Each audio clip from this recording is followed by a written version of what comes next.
Welcome to Life Story 999. Today's story is one of bravery and quick action. When ex-Marine Tony stopped at a roadside diner, he couldn't shake the unsettling feeling that something was off with a young girl and the man she was with. What seemed like an innocent situation took a shocking turn, putting Tony's instincts to the test. Could he protect this girl from the danger he felt lurking nearby? Make sure to like the video, share your thoughts in the comments, and subscribe to Life Story 999 for more captivating tales. Tony Smith, a former Marine, pulled into a quiet diner along the rural stretch of Crossfield Highway. As the sun began its descent, casting long shadows across the parking lot, Tony just wanted a quick break from his long journey. He was looking forward to a hot cup of coffee, some rest, and maybe a moment of peace. However, as he stepped inside the small diner, the comforting aroma of brewed coffee mixed with the uneasy feeling growing in his gut. Tony quickly scanned the room, an instinct that never quite left him even after years of service. There were a few patrons, some truckers in the corner, an elderly woman at the counter, and a man in his 50s dressed in a navy suit. Seated across from him in a yellow booth was a young black girl, no more than 8 years old, her red dress bright against her dark skin. Her body language caught Tony's attention. She seemed tense, her eyes constantly darting around, her small hands fidgeting. The man, presumably her guardian, was absorbed in a newspaper. But Tony noticed something strange. The man's eyes would occasionally peer over the paper, watching the girl with an unsettling intensity. The difference in their ages and races could have been easily explained, but the girl's discomfort and the man's overly controlled demeanor nagged at Tony. Tony ordered his coffee but stayed close, positioning himself near the vending machines. He observed without drawing attention, watching the girl's small hand as she raised it subtly, her fingers spread wide. Was she trying to signal something? Tony's military training had taught him to never ignore these gut feelings, but he found himself at a crossroads. Should he intervene or risk making a mistake? The minutes ticked by, and Tony's unease only grew. The girl continued to glance around nervously, her eyes briefly meeting his from across the room. In that fleeting moment, Tony saw something that struck him to the core, fear deep and unguarded. He knew he had to keep watching, even if it meant delaying his journey a little longer. Tony shifted his position slightly, making it seem as if he was browsing the selection of snacks while keeping his attention fixed on the pair. The girl's hand rose again, fingers spread in that same odd gesture, her eyes desperate as they locked onto Tony's for the briefest of moments. This was no coincidence. She was signaling for help. Tony's instincts, honed from years of military service, told him this was no ordinary situation. His heart pounded as he considered his options. The diner was quiet, the clink of cutlery and the hum of conversation forming a mundane backdrop to the intensity Tony felt growing inside him. The man across from the girl remained focused on his newspaper, but every now and then, Tony saw his eyes shift over the top of the paper, watching the girl in a way that made Tony's skin crawl. There was a possessiveness in that gaze, a silent warning that made the hairs on Tony's neck stand on end. The waitress called out Tony's order, snapping him momentarily out of his thoughts. He grabbed the coffee, his fingers trembling slightly as he took the hot cup. He knew he couldn't just ignore what he was seeing, but approaching without proof was risky. What if he was wrong? What if this really was just a father and his daughter, and he was misreading the entire situation? But as he glanced back at the girl, her wide eyes full of silent desperation, he knew he couldn't just walk away. Tony made his way towards a table, trying to keep his expression neutral. He approached with casual steps, his eyes catching the girl's once more. The man finally looked up, his eyes narrowing as Tony came closer. Tony forced a smile, pretending as if he was simply making small talk. "Hey there, everything all right here?" he asked, his voice light but his eyes searching. The man's expression shifted, surprise, then irritation. "Yes, everything's fine," the man replied, his tone polite but clipped. The girl stayed silent, her eyes glued to the tabletop, her small body shrinking further into the seat. Tony didn't move, keeping his gaze fixed on the man. "You sure? Just seemed like maybe something was off," Tony said, his voice dropping slightly, his concern evident. The man stiffened, his smile fading. "We're fine. Just having a quiet meal," he said, his voice carrying a hint of warning now. Tony nodded slowly, but his instinct screamed at him that something was very wrong. He glanced at the girl again, trying to catch her eye, but she wouldn't look up. Instead, her small hands fidgeted in her lap, her fingers trembling. Tony decided he needed to take a different approach. Direct confrontation might not work, but he couldn't just leave. He backed away, giving them some space, but kept his eyes on the pair. He moved towards the counter, pretending to check out the menu while actually pulling out his phone. Tony dialed 911, keeping his voice low as he described the scene. He made sure to mention the girl's hand signals, the unease he felt, and his background as a former Marine. The operator assured him that officers were on their way. Tony hung up, feeling a mixture of relief and anxiety. He had taken the first step, but now he had to wait, and every moment felt like an eternity. He positioned himself near the door, watching the pair closely. The man seemed to be growing agitated, his movements more abrupt as he folded his newspaper and glanced around the diner. Tony could feel the tension radiating from the booth, a palpable unease that made his own nerves stand on edge. Then it happened. The man grabbed the girl's arm, pulling her roughly to her feet. She winced, her eyes going wide with fear. Tony felt a surge of adrenaline, his muscles tensing as he prepared to intervene. Just then, the sound of sirens pierced the quiet evening air, growing louder as they approached the rest stop. The man froze, his head snapping towards the window, his face paling as the flashing red and blue lights filled the parking lot. Tony stepped forward, his eyes locking onto the man, who seemed to realize that his time was up.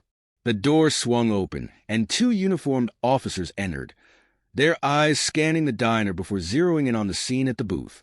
"Sir, let go of the girl and step back," one of the officers commanded, his voice calm but authoritative. The man hesitated, his grip tightening on the girl's arm for a split second before he released her, his shoulders slumping.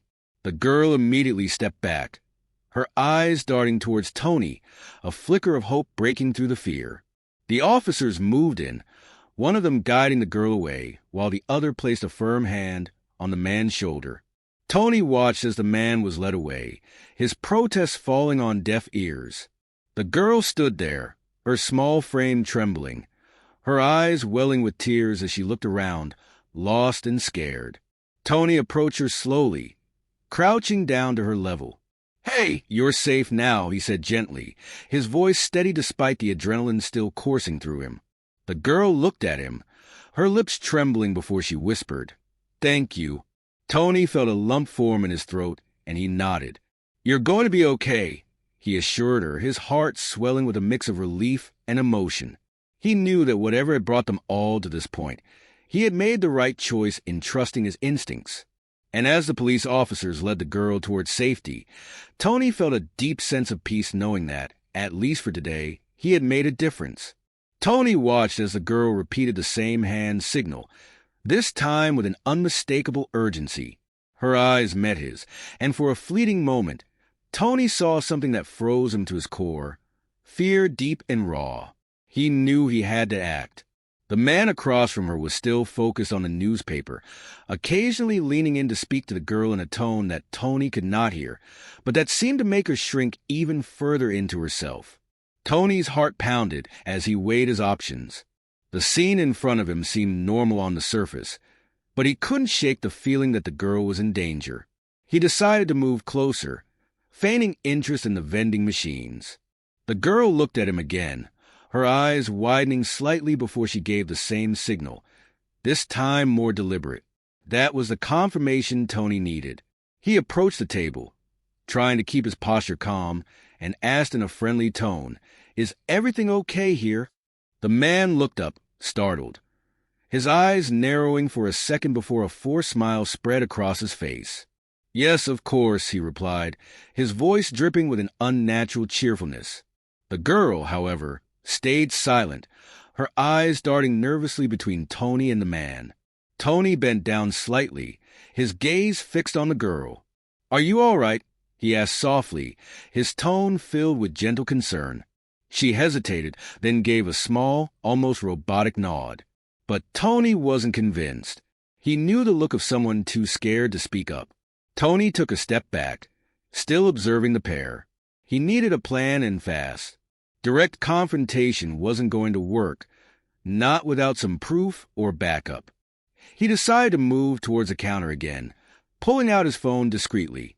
As he pretended to browse the menu, Tony dialed 911, keeping his voice low. "I need to report a situation," Tony whispered, glancing over his shoulder. He described the young girl, the man, and the strange behavior he had witnessed. "I'm a former Marine, and something just isn't right here. The girl keeps signaling for help. I think she's in danger." The operator assured Tony that they would send officers immediately. Tony hung up, feeling a mixture of relief and tension. Now he had to wait, and every second felt like an eternity. He positioned himself near the door, pretending to be lost in thought while keeping a close eye on the booth. The man seemed to grow more agitated, folding his newspaper with sharp, jerky movements. He leaned across the table, whispering something to the girl that made her flinch. The unease in Tony's got twisted into something sharper, anger. He clenched his jaw, willing himself to stay calm until the police arrived. He couldn't afford to make a mistake now. The girl glanced up, her eyes catching Tony's once again, and there was something there, a plea, a hope that he would do something. Tony gave her the smallest nod, trying to reassure her. Then, almost as if he could sense the shift in the air, the man abruptly stood up. He grabbed the girl's arm, pulling her roughly to her feet. Her eyes widened in panic, her small frame struggling to keep up as he yanked her towards the door. Tony's heart leaped into his throat. He had to do something now. Without thinking, Tony stepped forward, his voice ringing out louder than he intended. "Hey, where are you taking her?" His tone was sharp, filled with the authority that came naturally to him after years in the service.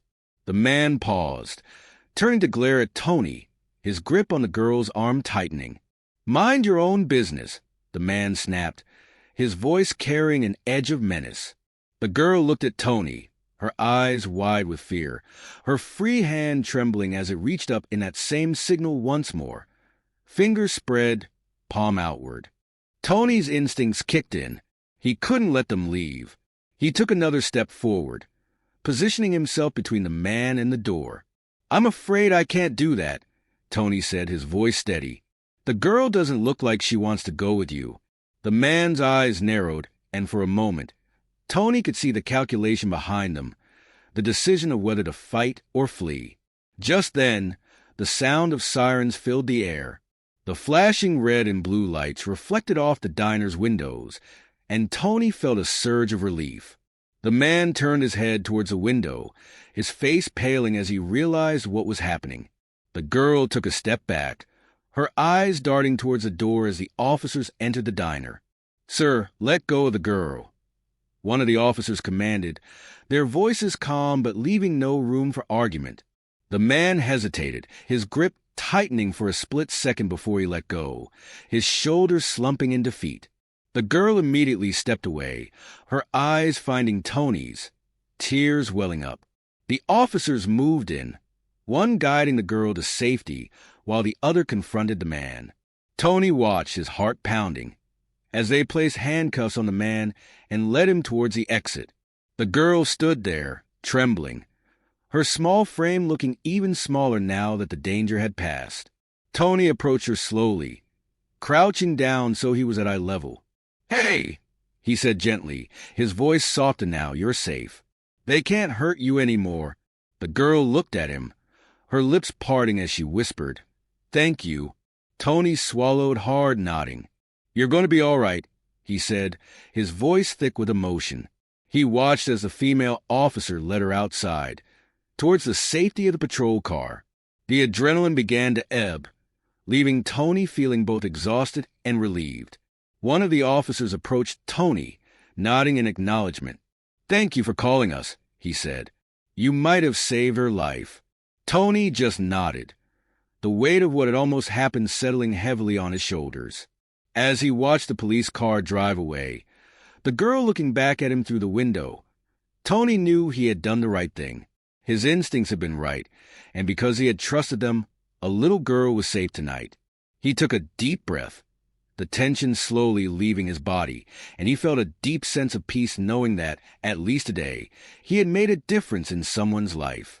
Tony walked away from the table, pretending to accept their answer, but he wasn't done. He stepped outside and pulled out his phone. He dialed 911, his voice low and urgent as he described the situation. The girl, the man, the suspicious behavior, and the distress signal. He emphasized that he was a former Marine and that he had a strong suspicion that the girl was in danger. The operator assured Tony that help was on the way, and Tony returned to his car, positioning himself to keep an eye on the diner.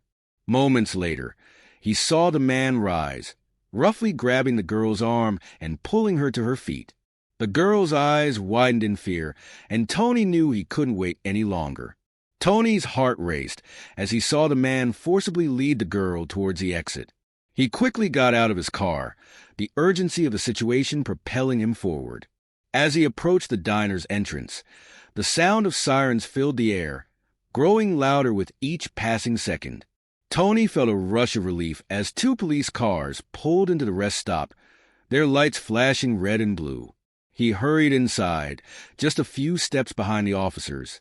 The diner, which had been a quiet, mundane place moments before, now felt charged with tension.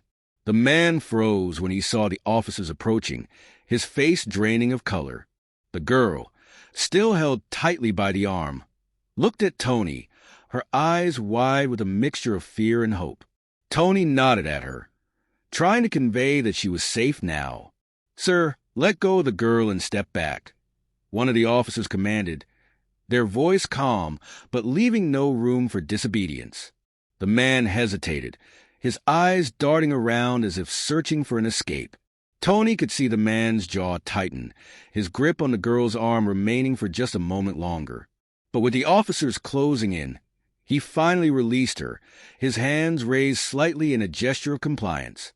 The girl immediately stepped away, her small frame trembling as she hurried towards the nearest officer, her eyes glistening with unshed tears. Tony's gaze never left her. He could see the relief that began to wash over her, but also the exhaustion, the fear that was slowly starting to ebb away. One of the officers guided her gently to a seat, kneeling beside her to speak in low, soothing tones. Meanwhile, the other officer grabbed the man's arm, turning him around and placing handcuffs on his wrists. "You have the right to remain silent," the officer began, his voice steady and practiced. The man started to protest, his words coming out in a frantic rush, but the officer wasn't swayed.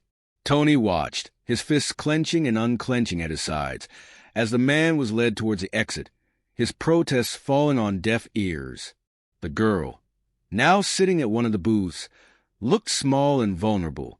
Tony felt a pull in his chest, an urge to make sure she knew she wasn't alone. He approached slowly, careful not to startle her. He crouched down in front of her, his voice gentle. "Hey," he said, "you're safe now. They're going to take care of you."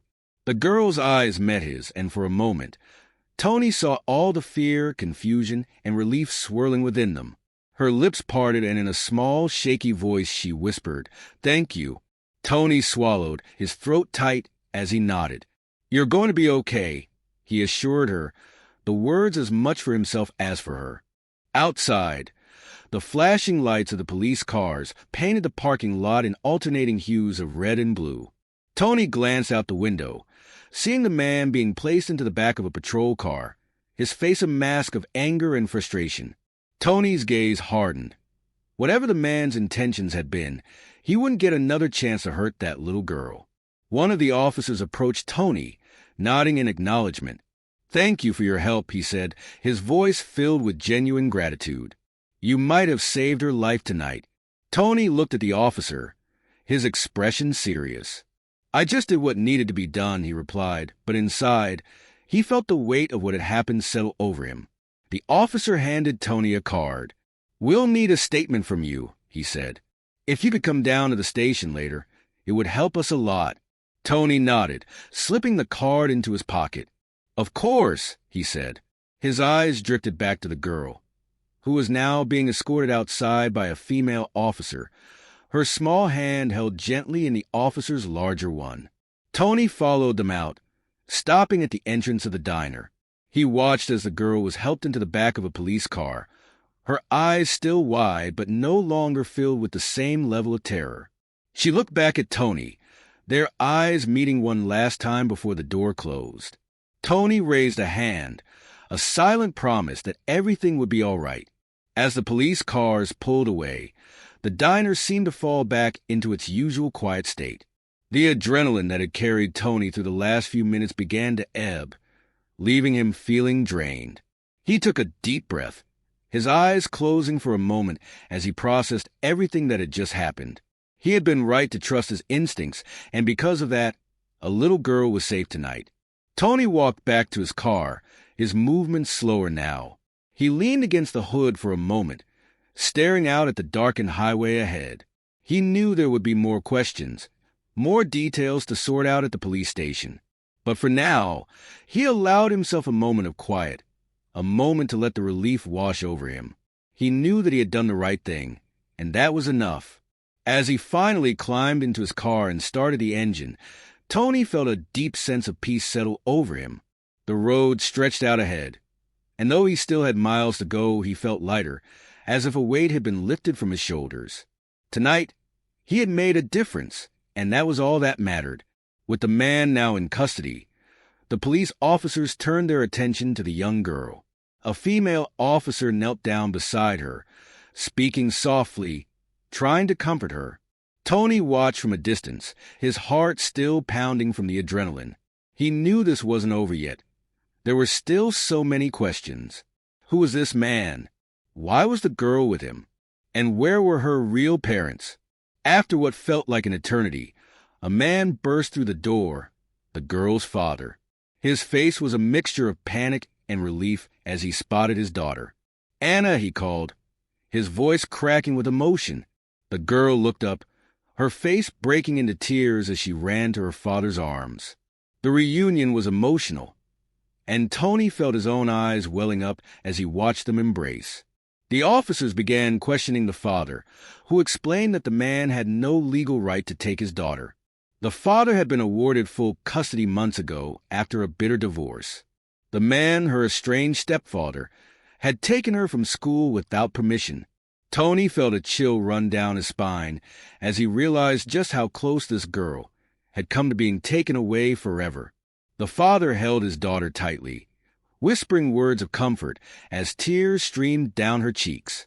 Tony could see the raw emotion on the father's face, the mixture of fear, relief, and anger.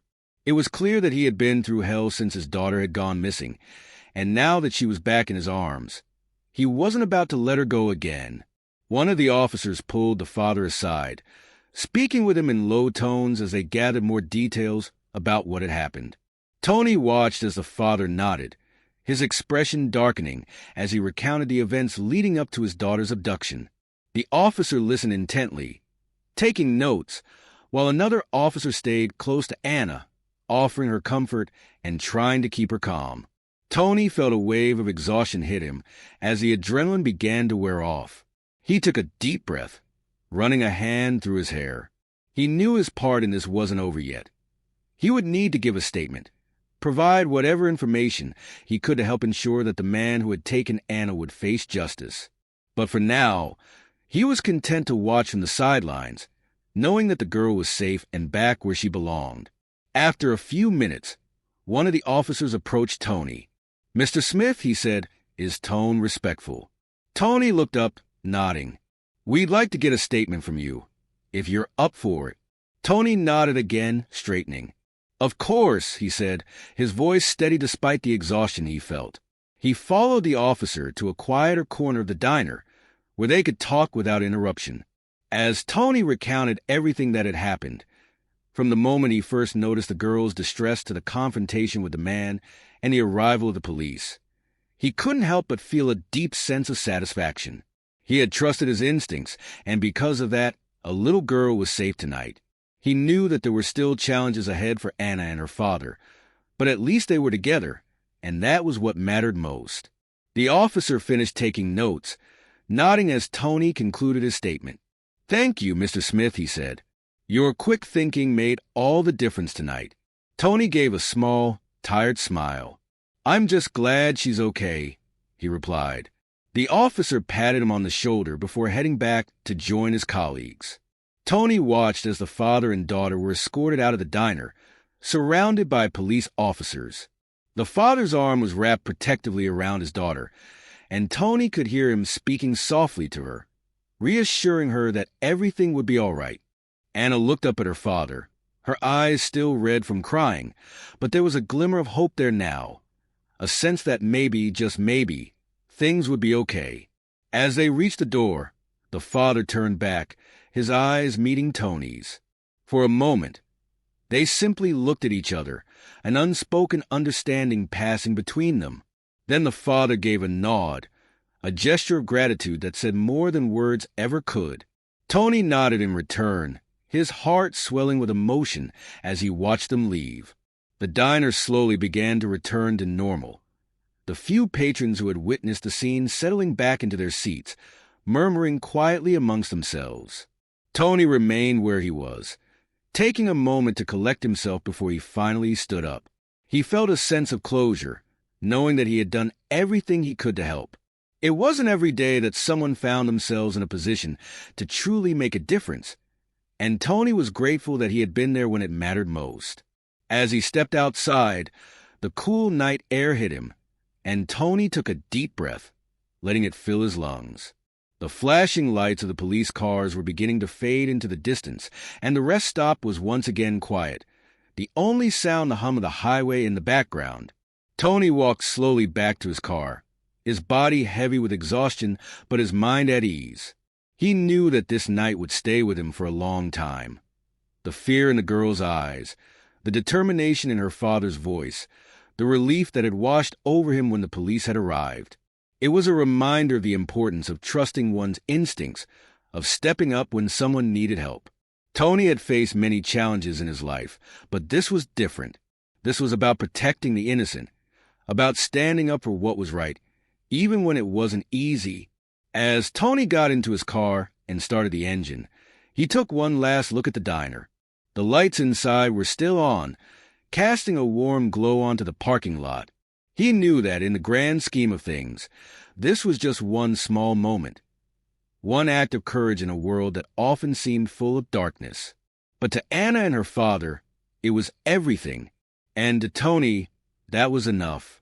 With a final deep breath, Tony pulled out of the parking lot, the road stretching out before him. He didn't know what lay ahead, but he knew one thing for certain. Tonight, he had made a difference, and that was something he would carry with him, no matter where the road might lead. Hours later, after giving his statement and ensuring the girl was safe, Tony was finally ready to leave the police station. As he was about to head out, the girl's father approached him, his eyes filled with gratitude. "I can't thank you enough for what you did," he said, his voice cracking. "You saved my little girl." Tony shook his head humbly. "I just did what anyone should do," he replied. But the father was insistent. "No, you did more than that. Please come by our house this weekend. We're having a barbecue, and you're more than welcome." Tony hesitated, but the look in the father's eyes convinced him. He nodded, agreeing to come. A few days later, Tony found himself in a backyard filled with laughter and the smell of grilled food. The sun was shining, and there was a sense of peace that filled the air. He watched Anna playing with her friends, her laughter a far cry from the fear he'd seen in her eyes at the diner. Her carefree spirit was back, and seeing her like this brought a smile to Tony's face. It was the kind of joy that made everything worth it. The girl's father, Mark, stood beside Tony, a beer in hand. He looked at Tony, his eyes reflecting a mix of gratitude and emotion. "You didn't just save her that day," Mark said quietly. "You gave us back our family." Tony nodded, his eyes on Anna as she chased after a ball with the other kids. "She seems happy," Tony said, his voice soft. "That's all that matters." Mark took a deep breath, his gaze shifting to his daughter. "I thought I'd lost her," he admitted, his voice breaking slightly. "That fear, it's something I wouldn't wish on anyone. But thanks to you, she's here, she's safe, and she's smiling again." Tony remained silent for a moment, taking in the weight of Mark's words. He had faced danger countless times during his service, but this was different. It was personal. It was about saving a child, protecting the innocent. He looked at Mark, his expression serious. "I'm just glad I was there," he said simply. Mark smiled, a genuine, heartfelt smile. "You're part of our family now, whether you like it or not," he said with a small chuckle. Tony couldn't help but smile back. It had been a long time since he had felt this kind of connection, a sense of belonging that went beyond just being a bystander. As the afternoon went on, Tony found himself relaxing more than he had in a long time. The warmth of the sun, the laughter of the children, the clinking of glasses and the murmur of friendly conversation. It all felt so normal, so comforting. He sat down at one of the picnic tables, a plate of food in front of him, and watched as Anna ran up to her father, tugging on his hand to get his attention. "Daddy, come play," she said, her face lit up with excitement. Mark laughed, setting his beer down and allowing himself to be pulled away by his daughter. He looked over his shoulder at Tony. "You coming, Tony?" he called out. Tony hesitated for a moment, then nodded, setting his plate aside and getting up to join them. The game was simple. A makeshift obstacle course the kids had created out of lawn chairs, a garden hose, and a few soccer balls.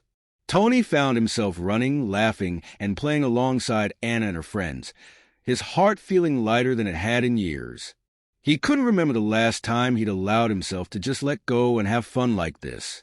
At one point, Anna ran up to Tony, her eyes bright, as she handed him a plastic toy sword. "You have to be the knight," she declared, her small face serious. Tony took the toy, kneeling down to her level. "And who am I protecting, Princess?" he asked, playing along. Anna giggled, pointing to herself. "Me, of course," she said. Tony smiled, a warmth spreading through his chest. "Then I shall protect you, Princess Anna," he said, his voice filled with mock formality. The afternoon turned into evening, and soon the sun began to dip below the horizon, painting the sky in shades of orange and pink. As the laughter of the children started to fade and the adults began to gather around the fire pit, Tony found himself sitting next to Mark once again. The two men watched as Anna and her friends roasted marshmallows, their faces illuminated by the flickering flames. "You know," Mark began, his voice thoughtful, "it's strange how life works sometimes. One moment, everything is falling apart, and the next, someone you never expected steps in and changes everything." He looked at Tony, his eyes filled with gratitude. "You were that someone for us?" Tony shifted, a little uncomfortable with the praise. "I just did what anyone would do," he said again, but Mark shook his head. "No," he said firmly. "Not everyone would have done what you did. You went above and beyond. You didn't just see something wrong and walk away. You acted, and for that, I will always be grateful." Tony looked into the fire, the flames dancing and crackling. He thought about that night at the diner, the fear in Anna's eyes, the adrenaline that had pushed him to act. He had seen danger before, but this had been different. It had been about protecting a child, about doing the right thing when it mattered most. He nodded slowly. I just couldn't walk away," he admitted. Mark smiled, clapping Tony on the shoulder. "And because of that, my little girl is here today. Safe, happy." Tony looked over at Anna, her face glowing in the firelight as she laughed with her friends. It was a sight that filled him with a sense of peace, a sense of purpose that he hadn't felt in a long time. As the stars began to appear in the night sky, Mark stood up, raising his beer. "To Tony," he said, his voice carrying over the quiet murmurs of the group, "for being the hero we didn't know we needed, for saving my little girl, and for becoming part of our family." The others raised their drinks, voices echoing Mark's toast. Tony felt a lump form in his throat, and he raised his glass, his eyes meeting Mark's. "To family," he said simply. The word felt right, felt true, because in that moment, surrounded by laughter, warmth, and gratitude, Tony knew that he had found something he hadn't even realized he was looking for, a place where he belonged. The night went on, filled with stories, laughter, and the warmth of newfound friendship. And as Tony looked around at the faces gathered around the fire, he knew that this was just the beginning of something special. He had come to the diner that night as a stranger, but he was leaving as part of a family. And that, more than anything, was the greatest reward of all. As the sun began to set over the backyard, Tony felt a sense of peace wash over him. The nightmare of that rest stop was behind them, replaced by the warmth of family and friends. Tony realized that his decision to trust his instincts, to act when others might have looked away, had made all the difference in the world. He had stepped into a situation that could have ended in tragedy and turned it into one of hope and reunion. The father raised his glass in a toast to Tony, and Tony smiled, clinking his glass in return. He knew that this experience would stay with him forever, a reminder that sometimes the most important battles are the ones we fight at home, in those quiet moments when we choose to act instead of looking away. As the evening settled in, the sky transformed into a blanket of deep blue, dotted with shimmering stars. The warmth of the fire pit bathed everyone in a soft glow, and the crackling of the flames added a comforting rhythm to the laughter and chatter around them.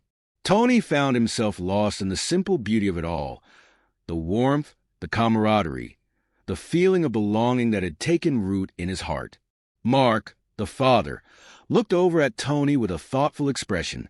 "You know, Tony, people talk about heroes like they're always wearing capes or uniforms," he said quietly, his voice barely rising above the crackle of the fire.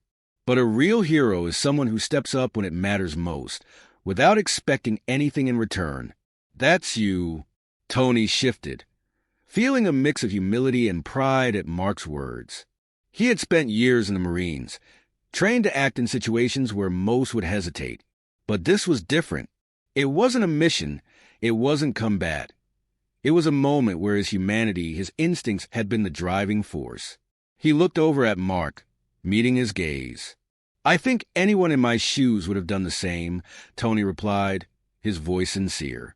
Mark shook his head slightly, a knowing smile touching his lips. "Maybe," he said, "but not everyone would have noticed. Not everyone would have cared enough to get involved. You made a choice, Tony, and that choice saved my daughter's life. That means everything to me." Tony took a deep breath, letting Mark's words sink in. He glanced over at Anna, who was sitting with her friends, roasting marshmallows and giggling as the sticky treat caught fire. Her laughter was a melody that filled the night, a reminder of why he had acted, why he had followed his instincts. The fear that had once clouded her eyes was gone, replaced by the joy and innocence of a child who knew she was safe. As the fire crackled on, Tony found himself in conversation with some of Mark's friends and neighbors. They were curious about what had happened, about the man who had taken Anna, and Tony answered their questions as best as he could, all the while downplaying his own role in the rescue. He wasn't looking for praise or recognition. He was simply grateful that he'd been in the right place at the right time. One of the neighbors, an older woman with kind eyes, leaned in and said, "You know, Tony, what you did took real courage. Most people would have just minded their own business." Tony smiled politely, nodding. "I guess I just couldn't ignore it," he said simply. "Something didn't feel right, and I couldn't walk away." The woman patted his arm, her expression warm. "We need more people like you," she said. Tony felt his heart swell at her words, but he still felt that what he had done was what anyone should do. He glanced around at the faces illuminated by the fire, People who had opened their arms to him, strangers who had become friends, a family that had welcomed him in without hesitation. It was a feeling he hadn't realized he'd been missing until now. The night wore on, and as the fire began to die down, the children grew sleepy. Anna, her eyelids heavy, made her way over to Tony, her small hand reaching out to touch his arm. "Tony," she said softly, her voice tinged with sleepiness. He looked down at her, smiling. "Yes, sweetheart," he replied, his voice gentle. "Thank you for saving me," she whispered, her eyes filled with sincerity. Tony felt his throat tighten, and he knelt down to her level, brushing a stray curl away from her face. "Any time, Princess Anna," he said, his voice thick with emotion. "I'll always be here if you need me." Anna smiled, her eyes closing as she leaned in to hug him. Tony wrapped his arms around her, holding her close for a moment before she pulled away and went to her father, who picked her up and cradled her in his arms. Mark looked at Tony over Anna's shoulder, his eyes glistening with unshed tears. "You really are part of our family now," he said quietly. Tony nodded, unable to find the right words to express what he felt in that moment. It was as if all the years of service, all the challenges he had faced, had led him to this, to a place where he could make a difference, not just as a Marine, but as a person. He had found something he hadn't even known he was searching for, a sense of purpose, of belonging. As the gathering began to wind down, Tony found himself sitting by the dying embers of the fire, the stars twinkling above. He thought about all that had happened, about the choice he had made to act when others might have turned away. It wasn't about being a hero. It was about being human, about recognizing when someone needed help and having the courage to step forward. He realized that this experience had taught him a valuable lesson, that the most important battles weren't always fought on distant shores or in the heat of combat. Sometimes they were fought in the quiet moments, in the decisions we made when no one else was watching. It was about standing up for what was right, even when it was hard, even when it meant stepping out of our comfort zones. Tony knew that he would carry this night with him for the rest of his life. It had shown him that there was still good in the world, that people could come together to make a difference. And it had shown him that he still had a role to play, even after his days in the service were over. As he stood up, brushing the dirt from his jeans, Mark approached him one last time, extending his hand. Tony took it, and the two men shared a firm handshake. "Thank you," Mark said, his voice filled with emotion. Tony nodded, a small smile playing on his lips. "Take care of that little girl," he replied. "She's something special." Mark nodded, his eyes shining. "We will. And you're welcome here any time, Tony. Our door is always open." Tony felt a warmth spread through him at those words. He knew he would take Mark up on that offer. He had found a place where he belonged, a place where he was needed. As Tony walked to his car, he looked back one last time at the house, the warm light spilling from the windows, the laughter still echoing in the air. He knew that this was just the beginning of something new. He had made a difference, not just in Anna's life, but in his own. And as he drove away, the stars guiding him along the dark road, Tony felt a sense of fulfillment that he knew would stay with him forever. Thank you for joining us on this emotional journey of courage and compassion. If this story inspired you, please like the video, share your thoughts in the comments, and don't forget to subscribe to Life Story 999 for more incredible stories.